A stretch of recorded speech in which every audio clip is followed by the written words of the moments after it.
എനിക്ക് മാങ്ങ അച്ചാറിന്റെ മണം വരുന്നുണ്ട്. എനിക്കിനി കാത്തിരിക്കാൻ വയ്യ. എത്ര നേരമായിട്ടാ ഈ ഡൈനിങ് ടേബിളിൽ വന്നിരിക്കുന്നത്. ചപ്പാത്തി ഇനി എപ്പോ വരുമോ എന്തോ. അമ്മ ഒരു 2 മിനിറ്റ് വെയിറ്റ് ചെയ്യ്. ഞാനിപ്പം മോളെ വിളിക്കാവേ. നിഹാരിക്ക മോളെ, ഭക്ഷണം റെഡിയായെങ്കിൽ കൊണ്ടുവാ മോളെ. വിശപ്പ് കാരണം വയറിന്റെ അകത്ത് ഒരുമാതിരി ബുദ്ധിമുട്ടാണേ. ആ അമ്മ, 2 മിനിറ്റ് ഇപ്പൊ കൊണ്ടുവരാം. നിഹാരിക്ക 2 മിനിറ്റ് കൊണ്ട് ഭക്ഷണമൊക്കെ വിളമ്പും. ഡൈനിങ് ടേബിളിൽ 7 പേരുണ്ട്.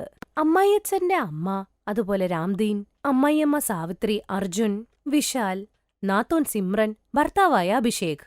അവർക്കെല്ലാവർക്കും 10 ചപ്പാത്തി അവിടെ വിളമ്പി വെച്ച് അവള് വീണ്ടും അടുക്കളയിലിട്ടു പോകും.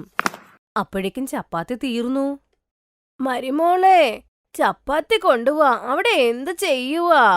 എന്റെ ദൈവമേ, ഇത് എന്തുവാ ഇത്? ഇവരുടെ വയറിലെന്താ കൊക്കപ്പുഴുവോ? മെഷീനൊന്നും അല്ലല്ലോ, ഞാൻ മനുഷ്യനല്ലേ. നിഹാരിക എന്നിട്ടും സ്പീഡിലാണ് ചപ്പാത്തി ഉണ്ടാക്കണത്. എന്നിട്ടും അവിടെ തികയാതെ തന്നെ വരും. മോളെ, ഇത് എന്തുവാ? ഒരു ചപ്പാത്തിക്ക് വേണ്ടി എത്ര നേരമാ ഞങ്ങള് കാത്തിരിക്കുന്നേ. അമ്മ, ഞാൻ എത്ര വേഗത്തിലാ ചെയ്യുന്നത് കാണുന്നില്ലേ?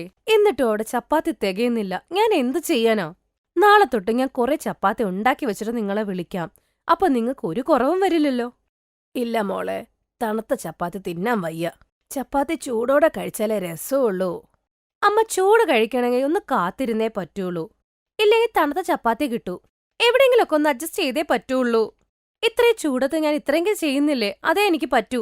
ഇപ്പോഴത്തെ പെൺകുട്ടികളൊക്കെ ഉണ്ടല്ലോ, ഭയങ്കര മടിച്ചികളാണെന്നാ എനിക്ക് മനസ്സിലായത്.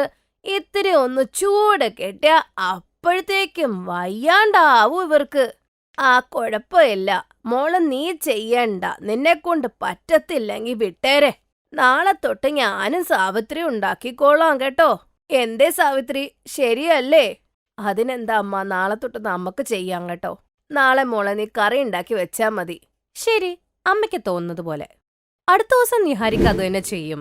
കറിയും സാലഡും ഒക്കെ തയ്യാറാക്കും. അതിന്റെ കൂടെ ഗോതമ്പും കുഴച്ചു വച്ചേക്കും. അമ്മ, ഞാൻ എന്റെ കാര്യമൊക്കെ ചെയ്തിട്ടുണ്ട്. ഇനി നിങ്ങൾ ചെയ്തോളൂ കേട്ടോ.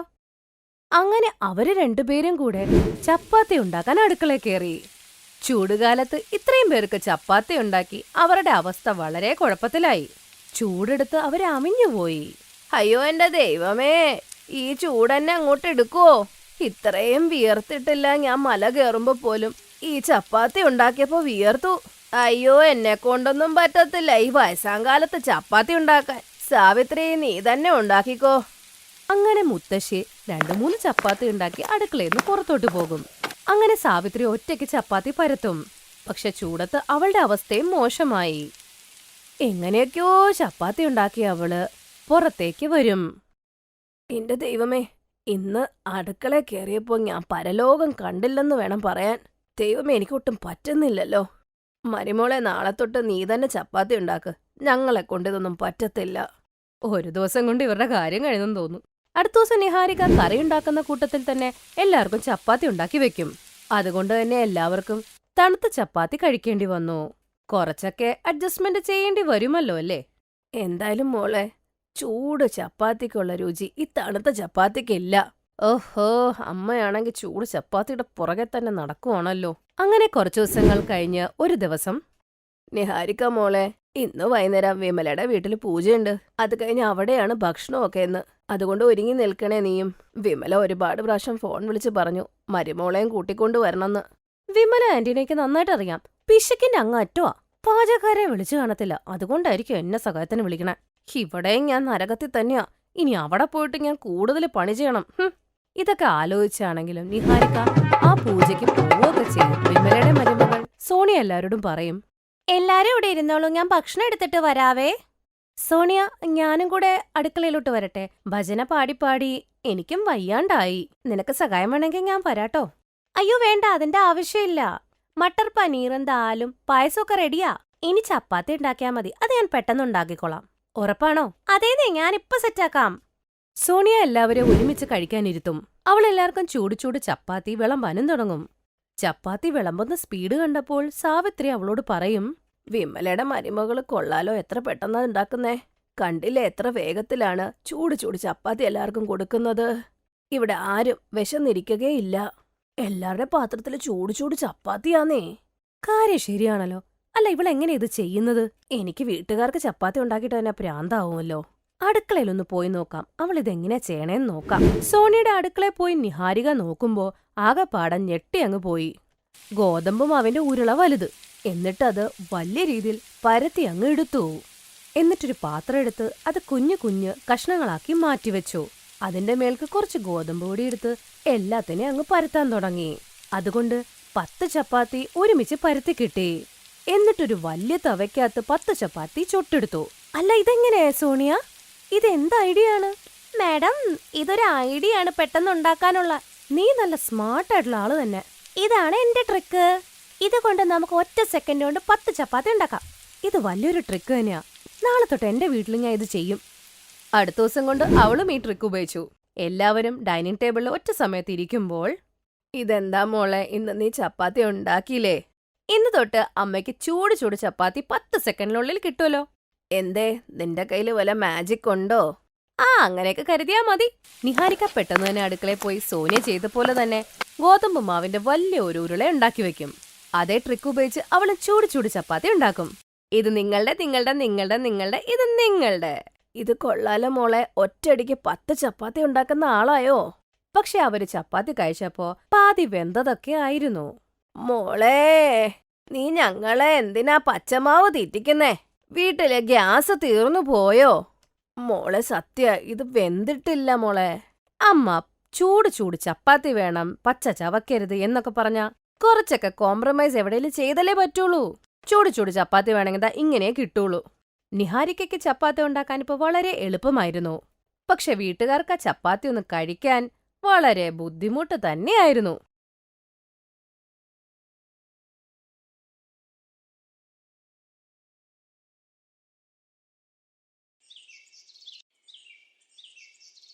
ശർമ്മ കുടുംബത്തിലെ മരുമകളായ നേഹ ഫോണിൽ തന്റെ ബാല്യകാല സുഹൃത്തായ മെഹക്കുമായി സംസാരിച്ചിരിക്കുകയായിരുന്നു. എന്തു പറയാനാ മെഹക്, മുഴുവൻ സമയവും ഞാൻ പണിയെടുത്തുകൊണ്ടിരിക്കും, അല്ലെങ്കിൽ TV കാണും. അമ്മയാണെങ്കിൽ എപ്പോഴും ഭക്തിമാർഗത്തിലായിരിക്കും. ഇദ്ദേഹത്തിനാണെങ്കിൽ ഓഫീസിൽ എപ്പോഴും തിരക്കാണ്. ദിവസം മുഴുവൻ വീട്ടിൽ ബോറടിച്ചിരിപ്പാണ്. എന്റെ കാര്യം വിട്, നീ പറ മെഹക്. ഒന്നുമില്ല ഡിയർ, എന്നെക്കാളും ഞാൻ എന്റെ മക്കളെക്കുറിച്ചാണ് ചിന്തിക്കുന്നത്. 3 മക്കളുടെ ഉത്തരവാദിത്തം ഏറ്റെടുക്കാൻ കഴിയില്ലെന്ന് പറഞ്ഞാണ് അവരുടെ അച്ഛൻ അവരെ ഉപേക്ഷിച്ചത്. 3 പേരും ഒരുമിച്ച് ജനിച്ചതിന് ഞാൻ എന്ത് തെറ്റാണ് ചെയ്തത്? മെഹക്, നിനക്ക് വേറൊരു വിവാഹം കഴിക്കാൻ പാടില്ലേ? നിനക്കും നിന്റെ ജീവിതത്തിൽ സന്തോഷമൊക്കെ വേണ്ടേ? ശരി, ആ കാര്യങ്ങളെല്ലാം വിട്. കുട്ടികൾക്കിപ്പോൾ അവധിയല്ലേ? പറയുന്നുണ്ട് എല്ലാ കുട്ടികളും അമ്മുമ്മയുടെ വീട്ടിൽ പോകുന്നെന്ന്. എന്റെ ഭർത്താവ് എന്നെ ഉപേക്ഷിച്ചത് മുതൽ അവരും ഉപേക്ഷിച്ച പോലെയാണ്. എനിക്കെന്തോ കുഴപ്പമുള്ളതുകൊണ്ടാണ് എന്നെ ഉപേക്ഷിച്ചതെന്നാണ് അവരുടെ വിചാരം. അതുകൊണ്ട് കുട്ടികൾക്ക് അവരുടെ അമ്മമ്മയുടെ വീട്ടിൽ പോകാൻ പറ്റുന്നില്ല. നീ ഒരു കാര്യം ചെയ്യ്, കുറച്ചു ദിവസത്തേക്ക് കുട്ടികളെയും കൂട്ടി ഇവിടെ വാ. അവർക്ക് സന്തോഷമാവും. പിന്നെ ബാല്യകാല സുഹൃത്തുക്കളായ നമ്മളും ഹാപ്പി. നീ പറയുന്നത് ശരിയാണെന്ന് തോന്നുന്നു. ശരി, ഞാൻ വരാം. ഇത് പറഞ്ഞ് അവർ ഫോൺ കട്ട് ചെയ്യുന്നു. അപ്പോൾ നേഹയുടെ വീട്ടിൽ കോളിംഗ് ബെൽ അടിക്കുന്നു. നേഹ വാതിൽ തുറന്നപ്പോൾ മുൻപിൽ അവളുടെ ഭർത്താവും അനിയനും നിൽക്കുന്നുണ്ടായിരുന്നു. Welcome home. താങ്കൾ ഇന്ന് വരാൻ വളരെ വൈകിയല്ലോ. സാധനങ്ങൾ എനിക്ക് തരൂ, കൈ കഴുകി വരൂ, ഭക്ഷണം റെഡിയാണ്. അനിയ, നിന്റെ ബാഗും കൂടി എനിക്ക് തരൂ. വേണ്ട, ഞാൻ ഓക്കെയാണ്. ഇങ്ങനെ പറഞ്ഞ് അവൻ അവന്റെ റൂമിലേക്ക് പോയി. ഏട്ടതി അവനെ നോക്കി നിന്നു. നേഹ, നീ എന്താണ് നോക്കുന്നത്? നിഖിലിന്റെ കണ്ണുകളിൽ നോക്കൂ. അവൻ ഒറ്റപ്പെട്ട പോലെ തോന്നുന്നു. എന്റെ അനിയനെ ഇങ്ങനെ കാണുന്നത് എനിക്ക് സഹിക്കുന്നില്ല.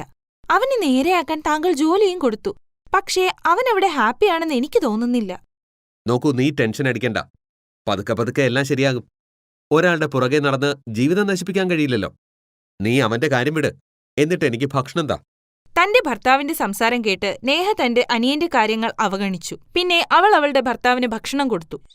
അടുത്ത ദിവസം രാവിലെ നേഹ, ഇതാ എടുക്കൂ, താങ്കളുടെ ഇഷ്ടപ്പെട്ട സ്ട്രോബെറി ഷേക്ക് ഉണ്ടാക്കിയിട്ടുണ്ട്. അല്ലെങ്കിലും ഓഫീസിൽ പോകാൻ ലേറ്റായി. എന്തിനാ ഇപ്പോൾ ഇങ്ങനെ കാണിക്കുന്നത്? കുടിക്ക്. അവൾ എത്ര സ്നേഹത്തോടെയാണ് ഉണ്ടാക്കിയത്. എന്നാൽ താ, ഞാൻ കുടിക്കാം. വരൂ, എന്റെ കൂടെ ഇരുന്ന് നീയും കുടിക്ക്. ഇപ്പോൾ എനിക്ക് അടുക്കളയിൽ ജോലിയുണ്ട്. നേഹ തിരിഞ്ഞു നോക്കിയപ്പോൾ പിറകിൽ അവളുടെ അനിയൻ നിൽക്കുന്നുണ്ടായിരുന്നു. നിഖിൽ, നീ എപ്പോൾ വന്നു? താങ്കളെ ശല്യപ്പെടുത്തിയതിൽ ക്ഷമ ചോദിക്കുന്നു. അതൊക്കെ വിട്, ആദ്യം ഇത് പറ, നീ എവിടെയായിരുന്നു? താങ്കൾക്ക് എന്താ ഞാൻ എപ്പോ വന്നാലും? ഇതിന് താങ്കൾക്ക് എന്താ നഷ്ടം? ഞാൻ താങ്കളുടെ കൂടെ ജോലി ചെയ്യുന്നുണ്ട്. താങ്കളുടെ നിർബന്ധവും ആഗ്രഹവും പൂർത്തീകരിക്കുന്നുണ്ട്. എന്നെക്കൊണ്ട് താങ്കൾ ഇങ്ങനെ സന്തോഷിക്കുക. ഇത്രയും പറഞ്ഞ് അവൻ തന്റെ മുറിയിലേക്ക് പോയി. സഞ്ജയ് അവനെ തുറച്ചു നോക്കിയിരുന്നു. നേഹയും സങ്കടത്തോടെ നിന്നു. ആർക്കറിയാം ഈ ചെക്കന് എന്താ പറ്റിയതെന്ന്. അങ്ങനെ ഉച്ചയായി. പക്ഷേ നിഖിൽ മുറിയിൽ നിന്ന് പുറത്തു വന്നതേയില്ല. നേഹ കുറേ പ്രാവശ്യം വിളിച്ചപ്പോൾ നിഖിൽ മുറിയിൽ നിന്ന് പുറത്തേക്ക് വന്നു. ഇരിക്കെ നിഖിൽ, ഞാൻ ഭക്ഷണം ചൂടാക്കി കൊണ്ടുവരാം. വേണ്ട ഏടത്തി, ഒരു പ്രശ്നമില്ല. അപ്പോൾ പുറത്ത് ആരുടെയോ ശബ്ദം കേട്ടു. നേഹ, എന്റെ പ്രിയപ്പെട്ട കൂട്ടുകാരി, എന്തൊക്കെയുണ്ട്? മെഹക്, നീ വന്നോ? എത്ര നാളായി നിന്നെ കണ്ടിട്ട്? ഇത് പറ, എന്തൊക്കെയുണ്ട്? എന്ത് പറയാനാ ഡിയർ, ഒരു തരത്തിൽ സുഖമാണ്. നടന്നു നടന്ന് കാല് വേദനിച്ചു. ഓ, നിന്റെ മക്കളെല്ലാം വലുതായല്ലോ. ആ, 3 ഒരുമിച്ചല്ലേ ജനിച്ചത്. 3 6 വയസ്സായി. മെഹക്കിന് 3 മക്കളാണുള്ളത്. അവർ ഒരുമിച്ചാണ് ജനിച്ചത്. മെഹക്കിനെ കാണാൻ വളരെ സുന്ദരിയായിരുന്നു. അവളെ കണ്ടാൽ 3 കുട്ടികളുടെ അമ്മയാണെന്ന് തോന്നില്ല. മെഹക്, നിന്നെക്കുറിച്ച് നേഹ എപ്പോഴും പറയാറുണ്ട്. വരൂ, നിങ്ങൾ ഇരിക്കൂ. ഞാനിപ്പോൾ ഓഫീസിലേക്ക് പോവുകയാണ്. വൈകുന്നേരം കാണാം. ആ, ശരി ജീജു. സഞ്ജയ് അവിടെ നിന്ന് പോയി. പിന്നെ മെഹക് നിഖിൽ ഭക്ഷണം കഴിക്കുന്നത് കണ്ടു. നിങ്ങൾ ഇവിടെ ഇരിക്ക്, ഞാൻ കൂൾ ഡ്രിങ്ക്സ് എടുത്തുവരാം. മെഹക് നിഖിലിനെ നോക്കി. ഇതാരാണ്? ഞാനൊരു അതിഥിയാണ്, എന്നെ നോക്കുന്നുകൂടിയില്ല. എക്സ്ക്യൂസ് മീ, താങ്കൾ ആരാണ്? ഞാൻ താങ്കളോട് സംസാരിക്കുകയാണ്, പക്ഷെ താങ്കൾ ഒരു ഉത്തരവും തരുന്നില്ല. അവൻ അവളുടെ ചോദ്യങ്ങൾക്ക് ഒരു ഉത്തരവും നൽകിയില്ല. എന്നെ മൈൻഡ് ചെയ്യാതെ ആളാവണ്ട. വാട്ട് ദ ഹെൽ, ഈ വീട്ടിൽ നിന്ന് ആസ്വദിച്ച് ഭക്ഷണം കഴിക്കാൻ പറ്റാതെയായി. നിഖിൽ ഇങ്ങനെ പറഞ്ഞുകൊണ്ട് എഴുന്നേറ്റ് പോയി. അവന്റെ ശബ്ദത്തിൽ നല്ല ദേഷ്യമുണ്ടായിരുന്നു. അവന്റെ ശബ്ദം കേട്ട് നേഹ പെട്ടെന്ന് പുറത്തേക്ക് വന്നു. എന്തുപറ്റി മെഹക്, എല്ലാം ഓക്കെ അല്ലേ? ഞാൻ ഈ ശാഠ്യക്കാരനോട് കൂടുതലൊന്നും പറഞ്ഞില്ല. അറിയില്ല പിന്നെ ഇവന് എന്തൊരു അഹങ്കാരമാണെന്ന്. ഇതൊരു വ്യത്യസ്തനായ ആളാണ്. ഇയാൾ ആരാണ്? ഇതെന്റെ ഭർത്താവിന്റെ അനിയനാണ്. നീ ഒരു സമ്മർദ്ദത്തിന് ഇരയാകരുതെന്ന് ഞാൻ ആഗ്രഹിക്കുന്നു. നീ അവനോട് എത്ര അകലത്തിൽ നിൽക്കാൻ പറ്റുമോ അത്രയും അകലം പാലിക്കണം. നേഹ അവളോട് എല്ലാം ബോധ്യപ്പെടുത്തി. അങ്ങനെ രാത്രിയായി. രാത്രി നിഖിൽ തനിച്ച് ടെറസിലായിരുന്നു. അപ്പോൾ പുറകിലൂടെ മെഹക്കും വസ്ത്രങ്ങൾ എടുക്കാൻ ടെറസിൽ വന്നു. മക്കളുടെ വസ്ത്രങ്ങൾ ഉണങ്ങി, ഇനി ഇതെടുക്കാം. ഓ, ഈ ശല്യക്കാരൻ ഇവിടെയുണ്ടോ? ഹായ്, ഞാൻ പറഞ്ഞില്ലേ ഹായ്. നിങ്ങൾ സംസാരിക്കാൻ ടാക്സ് കൊടുക്കുന്നുണ്ടോ അതോ വായിൽ പൂട്ടിട്ടിരിക്കുകയാണോ? ഓഹോ, നിനക്കെന്താ വേണ്ടത്? ഒന്നും വേണ്ട. ഞാൻ താങ്കളുടെ ഏട്ടത്തിയുടെ ബെസ്റ്റ് ഫ്രണ്ടാണ്. ഇപ്പോൾ താങ്കളുടെ അതിഥി. ഞങ്ങൾക്കെല്ലാവർക്കും നല്ലൊരു ട്രീറ്റ് എങ്കിലും തരൂ, ശാഠ്യക്കാരനായ അനിയാ. നിന്റെ പ്രശ്നം എന്താ? നീ എന്തിനാ എന്റെ മുന്നിൽ വരുന്നത്? നിനക്കെന്താ വേണ്ടത്? ഇവിടെ നിന്ന് പോകൂ. ഇത് പറഞ്ഞ് ക്ഷീണിതനായ നിഖിൽ സ്വയം അവിടെ നിന്ന് പോയി. മെഹക് അവനെ തന്നെ നോക്കി നിന്നു. ഈ ശാഠ്യക്കാരൻ എപ്പോഴും ദേഷ്യത്തിലാണല്ലോ. ഇയാൾ ഇങ്ങനെയാവാൻ എന്താണ് സംഭവിച്ചത്? കണ്ടിട്ട് അയാൾ തികച്ചും ഒറ്റപ്പെട്ടവനാണെന്ന് തോന്നുന്നു. മെഹക്കിന് അവന്റെ ഒറ്റപ്പെടൽ ഫീൽ ചെയ്യാൻ തുടങ്ങിയിരുന്നു. അങ്ങനെ കുറച്ചു ദിവസങ്ങൾ കഴിഞ്ഞു. വേണ്ട, പറഞ്ഞില്ലേ ഐസ്ക്രീം തിന്നരുതെന്ന്? ഇല്ല, നമുക്ക് കഴിക്കണമെന്ന് പറഞ്ഞാൽ കഴിക്കണം.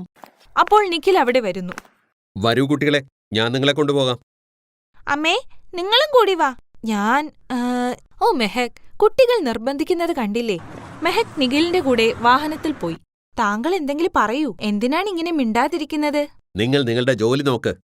ഞാൻ എന്റെ ജോലി തന്നെയാണ് ചെയ്യുന്നത്. എനിക്കറിയണം താങ്കൾ എന്തിനാണ് എന്നോട് ദേഷ്യപ്പെടുന്നതെന്ന്.